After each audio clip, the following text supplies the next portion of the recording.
Quero cumprimentar os irmãos com a paz e a graça do Senhor e pedir que abram as suas Bíblias, o santo livro, no livro de Provérbios, capítulo 17. Provérbios 17.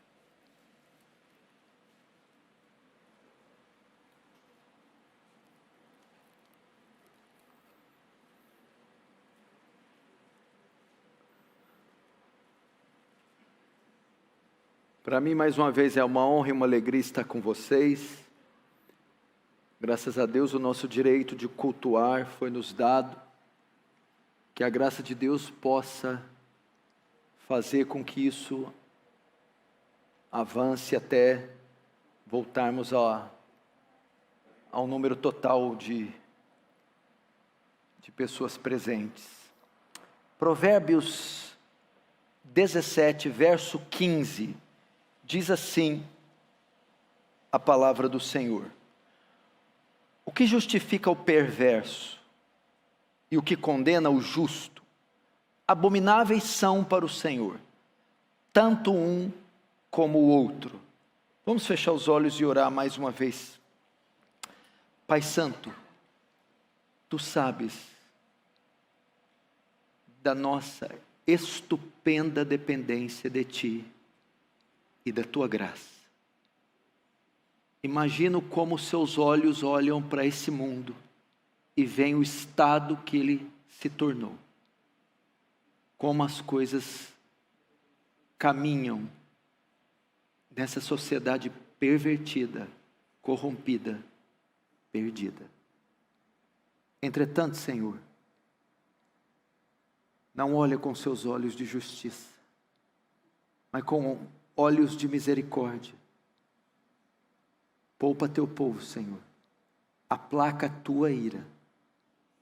E salva aqueles os quais Seu Filho derramou Seu precioso sangue. Despeja da Sua graça gloriosa sobre esse local, Senhor. De forma que o Seu reino avance. Que o Senhor receba a glória para si e nos conforme à imagem do Seu Filho. Em nome de Jesus. Amém e amém.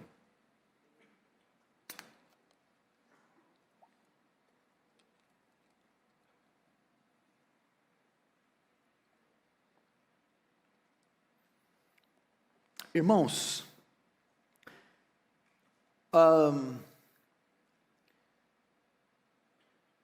pandemia do coronavírus, que já está chegando ao sei se 7º ou 8º mês, que envolveu todo o nosso mundo, envolveu o mundo inteiro. Ele trouxe uma série de desdobramentos, uma série de consequências. Esse vírus trouxe à luz e trouxe à tona nas mais distintas camadas da sociedade. E a igreja não fica de fora disso. Essa pandemia também mostrou o caráter e a natureza da igreja evangélica, sobretudo moderna, contemporânea, atual. Nós podemos ver uma quantidade enorme de cristãos com profundo medo da morte, porque nunca uma epidemia, uma pandemia foi tão terrivelmente divulgada como essa, trazendo um pânico, um medo estrondoso da morte por parte dos cristãos. Não só isso, muitos cristãos também se mostraram apavorados com medo do sofrimento. As consequências também da pandemia, não só a morte, mas o desemprego, a falta de alimentos, as dores. Então, um medo também absurdo e uma resistência profunda no tocante ao sofrimento. Outros tantos protagonizaram escândalos dos mais diversos. A pandemia trouxe à luz muitos escândalos envolvendo líderes religiosos, membros de congregações e ditos cristãos. A outra coisa é que também a pandemia fez com que muitos abandonassem a sua fé. No pós-quarentena, muitos ditos cristãos não retornaram, ficaram pelo caminho, voltaram às velhas práticas e às práticas ímpias. Então, de certo modo, a pandemia revelou essas nuances, essas características da igreja cristã: medo, pavor, assombro da morte, uma aversão inexplicável do sofrimento, o abandono, a apostasia da fé e escândalos sem precedentes. E eu quero fazer uma pergunta: seria isso normal? Afinal de contas, é uma pandemia de alcance mundial, é de fato terrível, muita corrupção envolvendo as autoridades. Não seria normal trazer esta reação no povo de Deus? Eu quero dizer para você, não. Absolutamente não. Crente tem medo da morte? Aliás, crente tem medo? Tem medo. Teme a morte? Teme. Tem um certo receio quanto ao sofrimento? Sim. Se esfria em determinados períodos da sua vida? É claro que sim. Entretanto, faz disso um estilo de vida? Não. Tem como esse modelo, como esses conceitos, tais práticas, como modelo de vida? Não. Qual é a resposta então para tanto pavor, tanto medo de morrer, tantos escândalos e tanta apostasia? Eu não quero aqui tratar dos efeitos, que é o que muitos pastores, igrejas, teólogos fazem. Eu quero ir direto na causa, na raiz, no âmago. A resposta para essas reações horrorosas de muitos cristãos é que a grande maioria são inconversos. Não foram e não são nascidos de novo. Esses não representam o número dos salvos, dos eleitos. Essa que é a grande verdade. A pandemia revelou uma grande parte da igreja inconversa. Uma igreja que é composta por incrédulos. Não são reações de crentes fracos. Não são reações de crentes imprudentes. Não é um testemunho de alguém que está passando um tempo mal. São testemunhos de incrédulos, inconversos, não regenerados. E a pandemia, e essa é uma das funções da provação, ela revelar o que está no nosso coração. Ela revela o caráter do verdadeiro salvo, o caráter da verdadeira fé. E ela revelou, testou e reprovou muitas dessas denominações e dessas pessoas. E é por essa razão que fizeram isso. Eles não podem andar como cristãos, não podem reagir diante das adversidades como cristãos, porque eles não receberam a nova natureza. Paulo foi bem claro: o homem natural, o incrédulo, não entende, não discerne as coisas do Espírito, a razão da nossa fé, a fé em Cristo, porque elas se discernem espiritualmente, ou seja, só com aquele que recebeu a mente de Cristo. E Jesus foi claro, eu não sei que medo é esse. Jesus disse em Mateus 10, 28, não temais aquele que mata o corpo. Não se amedrontem ante uma epidemia, uma pandemia, um assalto à mão armada, um câncer em fase terminal. Não deve ser essa a preocupação do crente. A maneira com que ele vai morrer, o dia que ele vai morrer, ou se ele vai morrer. Não temam a morte física, temam a morte espiritual. Temei antes aquele que tem poder de enviar no inferno tanto o corpo quanto a alma. Mas os crentes estão com medo da morte física. Agora, qual a razão de serem inconversos? Qual é a razão para essa quantidade gigantesca de igrejas que se abrem a cada esquina, a cada semana, e esse inchaço que dominou a nação brasileira, entretanto, de inconversos? Qual a razão disso? Primeiro temos que entender a natureza da salvação. A salvação é por meio da fé.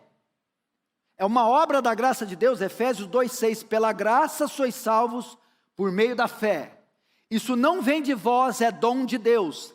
Não vem de obras para que ninguém se glorie. Então, tanto a fé quanto a graça da salvação é dom de Deus. Então, a salvação se adquire por meio da fé.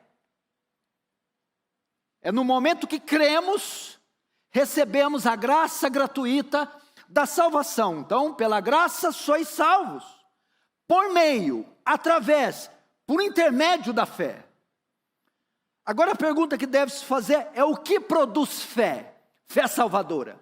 A fé é o meio que alcançamos a graça, salvação, ok? Logo, todo homem, para ser salvo, precisa crer, precisa da fé salvadora. A pergunta: o que produz essa fé salvadora? O que produz? O que nos dá essa fé salvadora? Romanos 10:17, de sorte que a fé salvadora é produzida pelo ouvir, e o ouvir da palavra. Ok? Então o que produz fé é o ato de ouvir. É ouvir, assimilar, conceber a palavra. Mas que palavra é essa que, ouvindo, vai produzir em mim fé, e produzindo fé eu crerei, e crendo recebo a graça da salvação? A fé é produzida pelo ouvir, mas ouvir o quê? Romanos 1,16. Eu não me envergonho do evangelho, pois ele é o poder de Deus para a salvação de todo aquele que crê, primeiro do judeu, depois do grego. É a mensagem do evangelho, é a boa nova do evangelho, que quando é pregada ao pecador, o pecador a ouve, responde essa mensagem com fé e arrependimento, e então, se arrependendo e crendo, ele é salvo pela graça de Deus. É o evangelho de Cristo.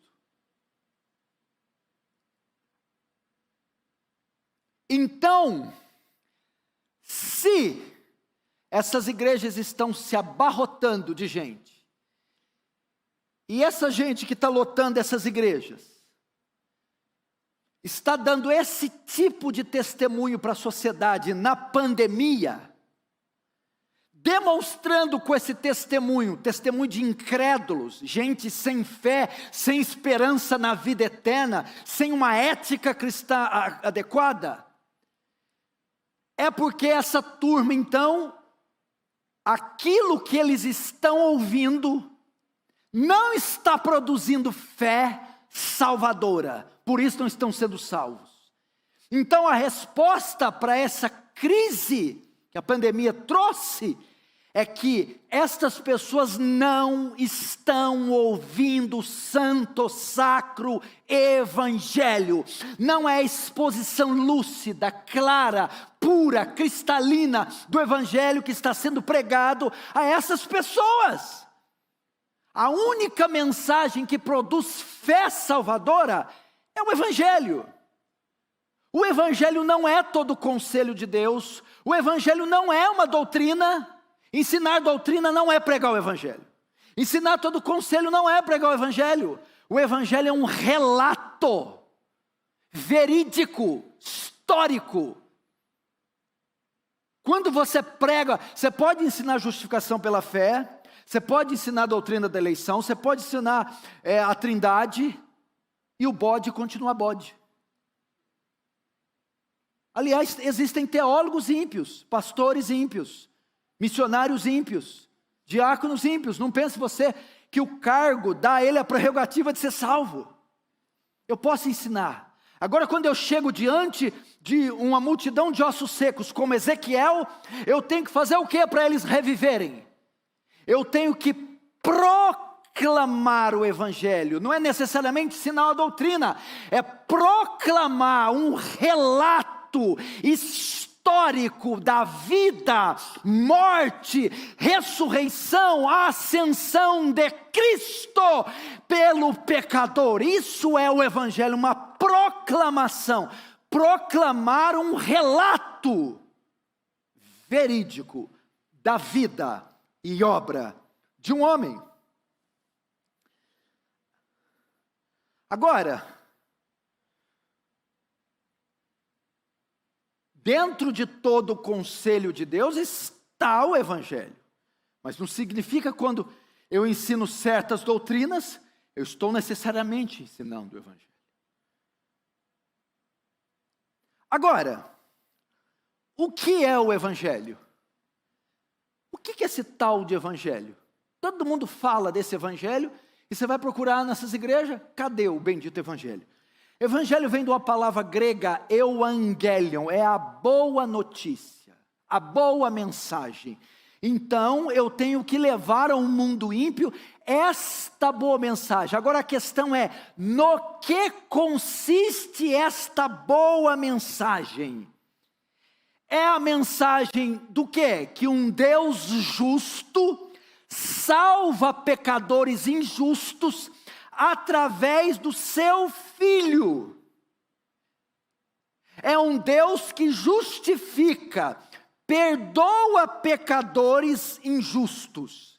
É a mensagem de resgate, de redenção do transgressor, do pecador. Basicamente esta é a mensagem do Evangelho. Agora, para você entender o Evangelho, nós temos que ir no coração do Evangelho. Qual é o coração da mensagem do Evangelho? O núcleo, o âmago da mensagem. É exatamente o texto que nós abrimos. O que justifica o ímpio e o que condena o justo, tanto um como o outro são uma abominação para Deus. Agora, esse é o coração do Evangelho, por quê? Deus não pode fazer isso. Nós somos ímpios, fomos ímpios, pecadores. E o texto diz que quem justifica o ímpio, perdoa, passa por cima, e condena o justo, é uma abominação. Deus não pode justificar o ímpio, Deus não pode perdoá-lo, senão ele vai tornar uma abominação. Agora, a grande pergunta e o grande dilema da Escritura é esse: como Deus pode perdoar o transgressor? Como Deus pode justificar o ímpio sem deixar de ser justo, sem se tornar uma abominação? Aqui está o coração do Evangelho. O juiz não pode simplesmente mandar abrir as portas das cadeias e soltar a bandidagem. Se bem que estão fazendo muito isso agora, né? Virando moda. Quanto maior o grau de periculosidade, bota para fora. Sai, meu filho. Aí você é feliz. O juiz não pode fazer isso. Se o juiz abre as portas das prisões e ele solta esses criminosos, esse juiz se torna uma aberração, uma abominação. Se ele é justo, ele tem que pegar o penitente, o impenitente, e ele tem que condená-lo. Deus, para continuar sendo justo, ele tem que pegar os transgressores da sua lei, os ímpios, e ele deve condená-los. E essa é a grande pergunta de todos os séculos: como um homem pode se tornar justo diante de Deus? Como Deus pode perdoar pecado? Veja só, Salmo 32. Salmo 32 diz: bem-aventurado aquele a quem Deus não imputa o pecado. Bem-aventurado aquele cuja iniquidade é coberta. Agora, em Êxodo 34, Deus diz assim, quando ele manifesta seus atributos e Moisés o adora, ele diz assim, Deus grande, glorioso, aquele que não tem o culpado por inocente. Se ele não tem o culpado por inocente, como é que ele pode cobrir o pecado, cobrir a iniquidade e não atribuir o pecado ao homem? Como Deus pode fazer um homem justo sem se tornar injusto? A resposta para esse grande dilema da Escritura se encontra na cruz de Cristo. A resposta para como Deus pode redimir um pecador sem se tornar uma abominação se encontra na cruz de Cristo. Romanos 3:20 diz que diante da lei é impossível que alguém seja justificado, não há obras. Nossas obras, diz Isaías, são trapos de imundícia. Toda nossa tentativa de ser aceito é mero moralismo. A maneira que Deus nos salva se encontra na cruz de Cristo. Veja só, todo aquele que é salvo é declarado legalmente justo diante do tribunal de Cristo. Todos aqueles que entrarão nos céus, que serão livres do inferno, recebem uma sentença favorável no tribunal de Deus e são declarados legalmente, legitimamente justos. E como isso é feito? Através do Filho de Deus. Primeiro, com a sua encarnação. Para que o homem seja salvo, teve que haver uma substituição de penalidades. E para haver uma substituição de penalidades, teve que haver uma substituição do criminoso. E este teve que ser a semelhança do condenado. Por essa razão é que Cristo se encarna. Comece agora a ver a beleza do Evangelho, a grandeza do amor de Cristo por nós. Para que um homem fosse salvo, primeiro, cumpriu-se em Filipenses 2, verso 10. Que haja em vós o mesmo sentimento que houve em Cristo Jesus, que sendo em forma de Deus, não julgou por usurpação ser igual a Deus, mas esvaziou-se a si mesmo, tomando forma de homem. Se você estudar o milagre da encarnação, é algo estupendo. Ele era Deus, vivia na glória, autossuficiente, autoexistente, mas para salvar e redimir o pecador, ele se encarnou. Jesus teve ossos, nervos, músculos, pele, andou, transpirou, se cansou, sofreu, sangrou. Segundo, para nos salvar, tinha que ser um homem perfeito. Quando João Batista vai batizá-lo no Rio Jordão, João Batista se opõe ao batismo e diz a ele: eu que careço ser batizado por ti, e tu vens a mim?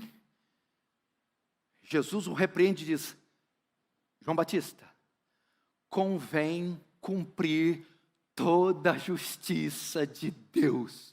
Jesus foi o único homem que obedeceu toda a lei de Moisés, todos os dias da sua vida, na íntegra, sem violar um tio, nem um jota dele. Foi um homem completamente justo. Então ele se encarna para nos salvar. Estou dizendo o coração do Evangelho, que é o Evangelho.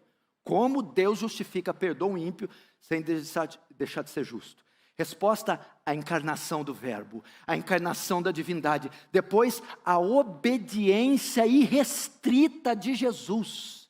Jesus foi um homem perfeito. Terceiro,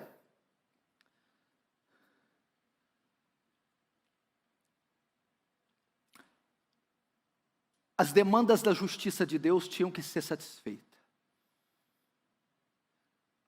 A lei de Moisés estava clara, Hebreus diz que toda transgressão recebeu justo castigo. O que acontece no alto do madeiro? Jesus se encarna, vive uma vida perfeita e assume a nossa posição e a nossa identidade. E ele vai ser pregado na cruz. Quando ele é pregado na cruz, o que acontece na cruz? Quem viola a lei se torna transgressor da lei. O pecado é transgressão da lei. Quem transgride a lei é considerado culpado. Jesus na cruz, ele se faz transgressor da lei, ele se faz culpado. Ele leva sobre ele na cruz nossa culpa. Você quer ver o texto onde está isso? Segundo a Coríntios 5:21, aquele que não conheceu o pecado, por nós se fez pecado. Como Deus justifica o ímpio? Fazendo o seu próprio filho pecado em nosso lugar. Você talvez não entenda o que é isso. Para ele nos salvar, Cristo teve que se fazer pecado. Vamos dar uma ideia o que é se fazer pecado. Imagina uma neta sua, uma neta, ou uma filha, que tem de 0 a 5 anos no máximo. É a coisa mais linda, mais pura, mais mimosa que você já viu. Imagina ela ser roubada de você, ser violentada, abusada, submetida às piores coisas. Imagina essa criancinha ser violada, ser manchada, a sua integridade. Imagina que coisa abominável. Mas esse exemplo não dá para se comparar. O que aconteceu com Cristo? Ele é 1 milhão de vezes mais puro que essa criança. Ele não conheceu o pecado nem nos seus pensamentos. Mas no alto do madeiro ele se fez pecado. Você entendeu o que é isso? Aquele que não conheceu, a sua natureza não possuía uma mancha, mas na cruz, para Deus nos salvar, ele teve que se fazer pecado. Você entendeu o que é isso? Se você não consegue imaginar uma criancinha dessa nesse estado, imagina Cristo recebendo a mancha dos nossos pecados. O que mais aconteceu na cruz? Se ainda não bastasse ele ter sido feito pecado, Paulo, ele clareia mais profundo nessa caverna da revelação e diz que na cruz ele também foi feito uma abominação, porque Gálatas 3:3 diz: maldito todo aquele que não, deixa eu ler para não errar, Gálatas 3:13, veja só.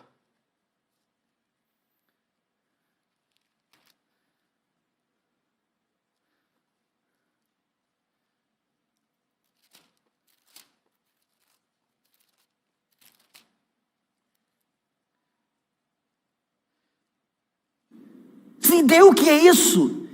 Aquele que não conheceu. Cristo nos resgatou da maldição da lei, fazendo-se ele próprio maldição no nosso lugar. Porque está escrito, maldito todo aquele que for pendurado no madeiro. Ou melhor, é o verso 10, parte B. Maldito todo aquele que não permanecer em todas as coisas escritas no livro da lei para praticá-la. Até aí. O que quer dizer isso? Veja só. aquele que peca, não só se torna um transgressor, mas o texto diz que maldito todo aquele que não permanece. Maldito todo aquele que não permanece em todas as coisas escritas da lei. A quebra da lei não só o faz pecador, mas o faz maldito. E o texto prossegue: maldito todo aquele que for pendurado no madeiro. Qualquer rabino da época de Jesus conhecia Deuteronômio, que diz: o seu cadáver não ficará disposto no madeiro. Então, quando eles olham aquele homem galileu pregado numa cruz se dizendo Messias, eles conheciam bem o texto de Deuteronômio e viu: aquilo é uma abominação. Então ele não só se fez transgressor, mas se tornou uma abominação. Salmo 22, dizendo da cruz, ele mesmo diz: eu sou verme e não homem, opróbrio dos homens. Ele se tornou uma abominação. Então veja só, recebeu a mancha do pecado e se tornou uma abominação. Quarta coisa que aconteceu: por nos substituir, por se fazer pecado e uma abominação, ele se faz culpado. E por se fazer culpado, ele tem que pagar a penalidade do pecado. Entenda isso. É mais ou menos a ideia assim, ó. O pastor Erival foi acusado de 10 crimes hediondos. Estrangular e matar brutalmente 10 crianças. Ele é pego no 11º crime. E é réu confesso. Eu confesso os 11 crimes hediondos. Está sentado no banco dos réus. O juiz vai dar a execução e a pena. Quando o juiz vai bater o martelo, entra um outro homem na cela e diz: não! Não, meritíssimo. E ele vem e caminha dentro do júri, do tribunal. Olha para o Orival e diz: levante-se e saia daí. O Orival se levanta e sai. E esse homem pega e se assenta. Pode continuar, meritíssimo. O juiz diz: não, peraí. Ele é o culpado? Não, ele era. Eu assumi a culpa dele. Tudo bem, mas a culpa dele tem um preço. Eu estou disposto a pagar. A culpa tem uma sentença. Eu estou disposto a receber. Mas a sentença é pena de morte. Eu estou disposto a morrer. Foi o que Cristo fez. Ao se fazer pecado, se tornar uma abominação e se fazer culpado, agora ele tem que pagar ele tem que receber toda a penalidade pelos nossos pecados. E com que ele tem que pagar? Com a própria vida. É nesse momento que um meteorito, 1 milhão de vezes maior que a Terra, 1 milhão de vezes mais pesado, iria se chocar com a Terra. E de repente uma muralha se coloca entre a terra e o granito, e ela dá com toda a força na muralha. Nenhum estilhaço pega na terra, mas a muralha não resiste, se faz em pedaços.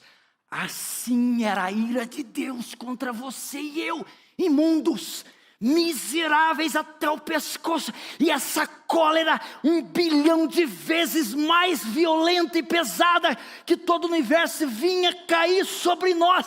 E quando ela vai colidir conosco, entre nós ia sair uma mão, se estende do lado, uma outra de outro, e ele, hasteado aquela cruz, recebe toda a cólera de Deus, toda a ira, de modo que nenhuma gota cai sobre mim, cai sobre você. Nenhuma. Entretanto, acontece algo interessante.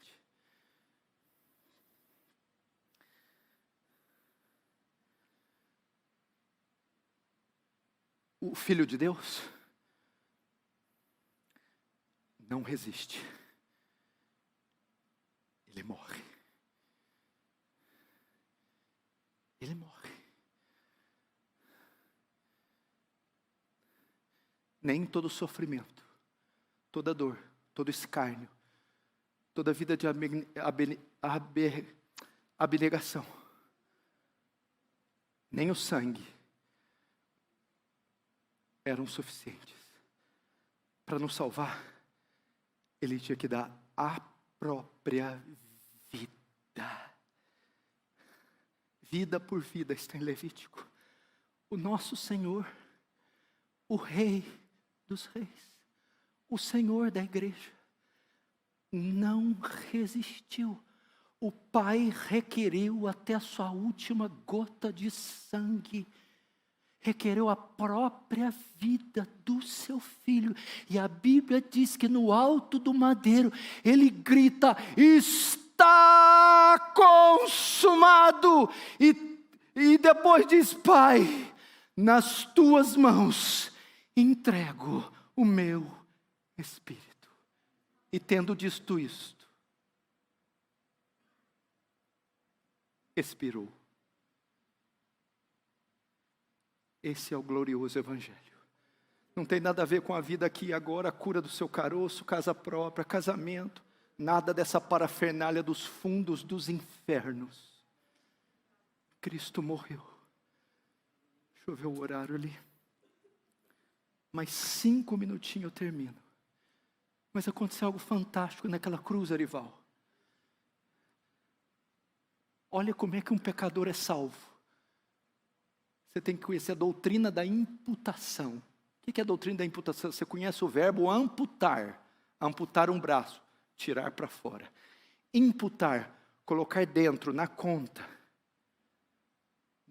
Na cruz do Calvário, nossos pecados foram imputados sobre Cristo, lançados sobre a cabeça de Cristo, creditados na conta de Cristo. Quando o Pai olha para nós, Ele não vê mais pecados, eles estão agora no Filho. Por isso o míssel da ira, quando vai cair em nós, não vê mais pecado, vê no Filho. O míssel se desvia e cai sobre o Filho, como um para-raio no alto do Gólgota. Entretanto, se foi só isso que aconteceu na cruz, não dá para nos salvar. Nos livra do inferno, porque não há culpa mais. Mas não nos dá entrada no céu, porque não temos mérito para ir para o céu. É que acontece outra coisa na cruz. A doutrina da dupla imputação. De modo que uma vez que o nosso pecado é imputado sobre Cristo, lembra de Cristo, cumprindo toda a justiça, toda a lei? Isso faz dele o único homem justo, o único homem perfeito, e o único homem que tem direito de entrar no céu. De modo que na cruz, nosso pecado é imputado sobre Cristo, e a justiça, o mérito que ele recebeu por cumprir a lei, a justiça de Cristo é imputada sobre nós. Naquela cruz há uma dupla transferência, meu pecado para o Filho, e o Filho paga a penalidade morrendo, a justiça do Filho sobre mim, e eu entro no céu pelo mérito de outro, e não pelo meu, o mérito do Filho. Isso é o glorioso Evangelho. Mas a justificação, para acontecer essa dupla imputação, tem que haver outro fato. Eu não terminei o Evangelho ainda. Ele está na tumba. José de Arimateia, com as mulheres pegam, com especiarias, banham o seu corpo, enrola e coloca no sepulcro. Ele está morto. Mas Romanos 4:25 diz que ele morreu por nossas transgressões, pecado de nosso imputado sobre ele. Mas no terceiro dia, as ânsias da morte não conseguiram soltar, começa a desatar as ânsias da morte. A pedra rola e ele ressuscita, segundo Romanos, para nossa justificação. Jesus ressurgiu dos mortos com um sacrifício perfeito, suficiente, que atendeu às demandas da lei de Deus, da justiça divina, e nos salva por completo.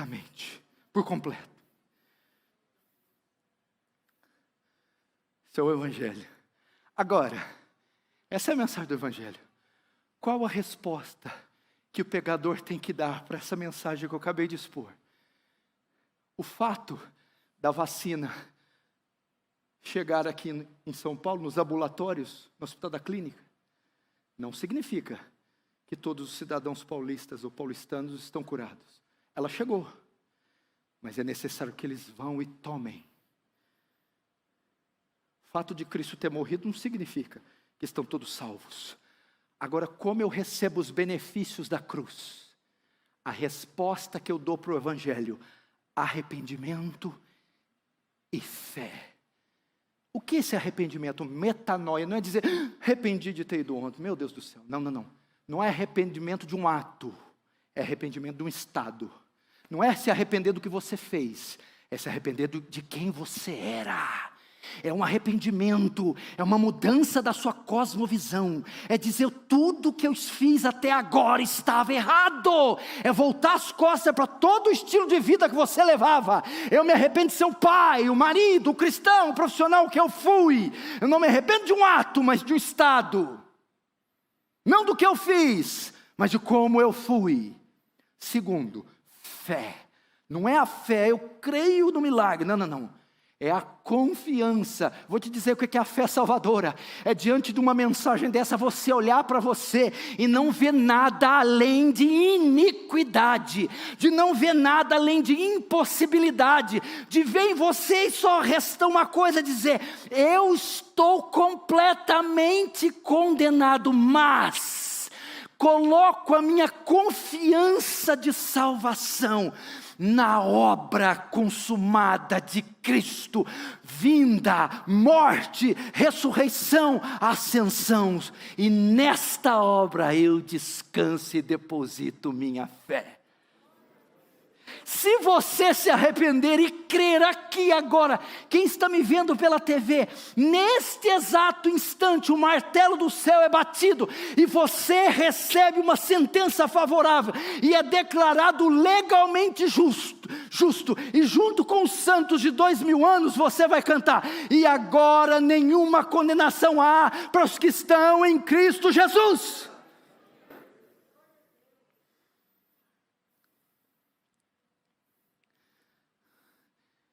Essa é a mensagem que produz fé, e crendo, recebemos a graça da salvação, nos arrependendo, recebemos a graça da salvação.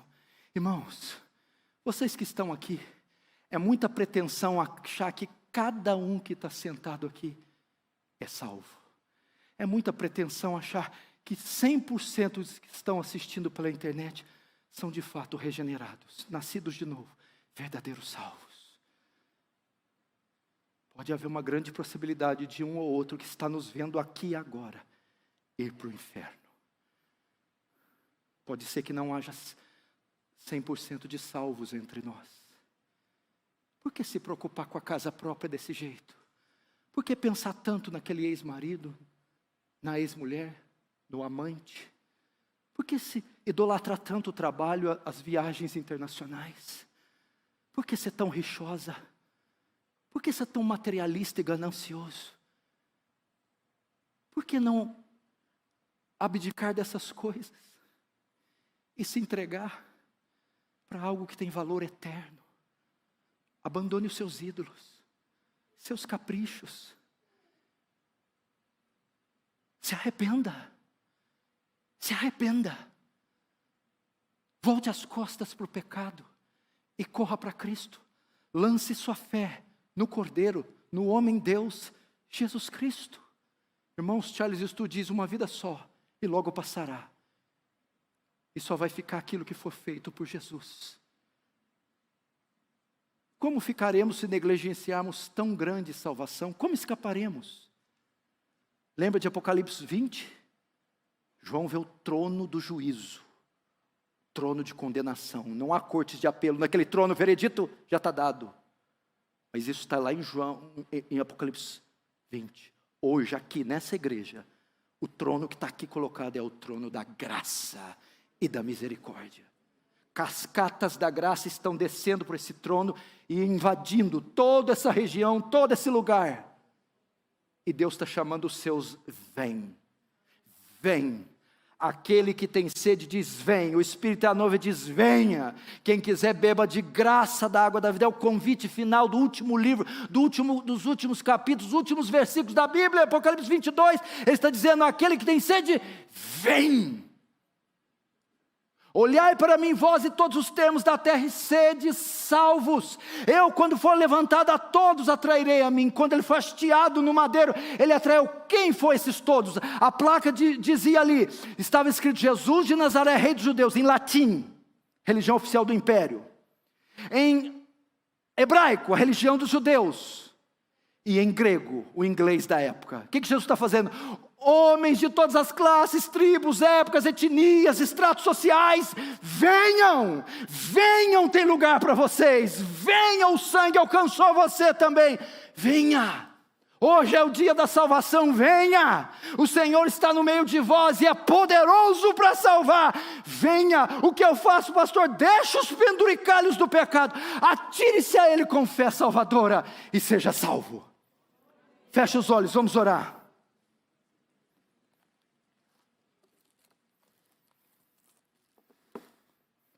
Querido Jesus, salva. Não queremos hoje pedir cura, prosperidade, libertação, felicidade, paz, portas abertas, finanças, projetos. Não. Salva. Apenas salva. Salva homens. Salva mulheres. Salva jovens. Salva os que pensam que são salvos e não são. Salva evangélicos. Salva católicos. Muçulmanos. Espíritas. Ateus. Testemunhos de Jeová. Cecebistas. Reformados. Salva o que não é salvo. Abre o coração deles como abriu de Lídia. Não confio que eles farão sozinhos. Abra os olhos para que vejam seus pecados, mas que vejam também a luz da salvação brilhando no alto daquele madeiro, sobre a pessoa bendita de Jesus, dizendo: está consumado. Pai, daqueles que o Senhor me deste, nenhum se perdeu. Ainda tem outras ovelhas que não são desse aprisco, que convém que sejam salvas. Salvas. Em o nome de Jesus. Amém. Amém. Irmãos, Deus abençoe. Eu trouxe o meu livro, o último livro que eu escrevi, Como Passar o Dia com Deus. Eu vou ensinar como passar o dia, como ter uma vida devocional, como orar de manhã, ler a Bíblia sistematicamente, o que ler, como ler, que método ler, como orar, o conteúdo da oração, prática da meditação, das boas obras, para quem quer crescer em santidade. Está ali. Está ali no final, creio que foto não vai dar para tirar, aquelas coisas todas, por causa do isolamento social. Talvez dê para eu escrever, assinar para você. Deus abençoe, vamos evangelizar essa nação, amém?